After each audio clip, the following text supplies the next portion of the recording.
সত্যযুগে গয়াসুর নামে এক ধার্মিক দৈত্য কোলাহল নামক পর্বতে বিষ্ণুর আরাধনা করতে লাগল।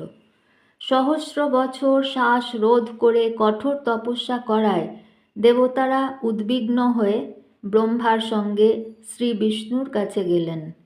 বিষ্ণু তাদের চিন্তা দূর করার জন্য আশ্বস্ত করে গয়াসুরকে বর দিতে গেলেন।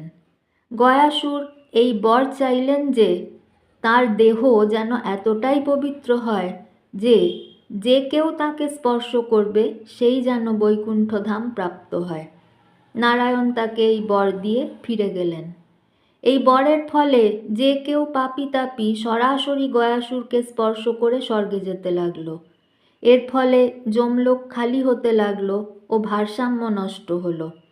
এবার আবার ব্রহ্মা শ্রী বিষ্ণুর শরণাগত হওয়াতে তার নির্দেশে ব্রহ্মা তাকে যজ্ঞের জন্য তার দেহটি প্রদান করতে বললেন। গয়াসুর সানন্দে রাজি হলেন। যজ্ঞের জন্য তার শরীরের ওপর একটি ভারী পাথর, যা হলো ধর্মশিলা, স্থাপন করা হলো। গয়াসুরের দেহ স্থির না হওয়াতে তাকে স্থির রাখতে বিষ্ণু নিজের পা দিয়ে তার বুকের ওপর চাপ দিলেন এবং গয়াসুর ভূগর্ভে প্রবিষ্ট হলেন। এই স্থানেই বিষ্ণুপদ মন্দির অবস্থিত।